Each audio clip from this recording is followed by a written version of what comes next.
people just lost. They're lost. They don't know what to do because the cold. They're cold there. They're discombobulated. Multnomah County's severe weather shelters are set to open in just about an hour at 7 o'clock tonight. County leaders say there's been an uptick in weather-related emergency visits, with 3 recent deaths potentially being related to weather. Katu's Christina Giardinelli tagged along with some of the outreach teams working to let people know about their options.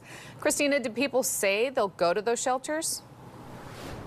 Yeah, a lot of the people that we talked to today with those outreach crews say they're grateful for options like this emergency shelter here in the Hollywood neighborhood. They say last night was really cold and they don't want to take any chances today. Now, some of those people also saying that they would rather be in a shelter or housing, but they don't have any options. One couple says they couldn't find any shelter that would take them both together. All right, we're going to go to the tent.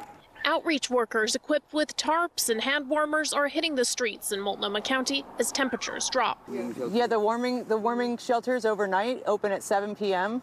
Do you have enough blankets and things? And all right, what about hand warmers? An emergency declaration from city and county officials allowing inclement weather shelters to open their doors. Kyle and Crystal, who did not want to be on camera, say they're grateful to get out of the cold. It was pretty cold. It was definitely cold last night. Yeah, miserable. Kyle says he's been homeless for 20 years, Crystal for 13. Both tell me they're on shelter and housing wait lists. I'm trying to get inside, to be honest. We don't want to be out here anymore. They say over the years they've seen what cold weather does to people living unsheltered. We've seen just about everything. From our friends dying to seeing a few of our friends have gotten frostbite and lost a limb within the last 2 years. Last 2 years, it's been real rough. Today, Multnomah County Chair Jessica Vega Peterson says they're trying to stop that from happening by opening emergency shelters. frostbite in these temperatures could set in less than 1 hour of being outdoors. This will make conditions much worse for anyone without adequate shelter, so we ask people to please seek shelter as soon as possible. Portland Mayor Keith Wilson asked members of the community to help inform people about the shelters and let them know they can get a ride by calling 211 or hopping on a TriMet bus or Max for free. Let's all check on our neighbors. Let's help each other out and get through these chilly upcoming days safely together. Do you need the addresses of the shelters that are open? I can also write it down on a piece of paper. After outreach workers reached Kyle and Crystal, both say they'll likely head to the closest warming shelter for the night. Their neighbor Brent, who lives in an RV, says it depends on his propane supply. He wants others to know that people living on the streets are humans too.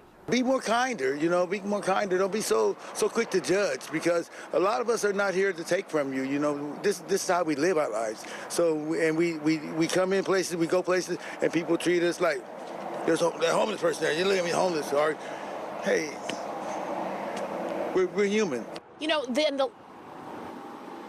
In just the last few minutes, we got an email from the county alerting us that they have confirmed 1 suspected hypothermia death on February 2nd. The other 2 deaths are still under investigation and could be cold related, but they are not suspected hypothermia deaths yet. Live in Northeast Portland, Christina Giardinelli, Katu News. Yeah, we'll stay on top of those numbers for sure. Christina, thank you for that tonight.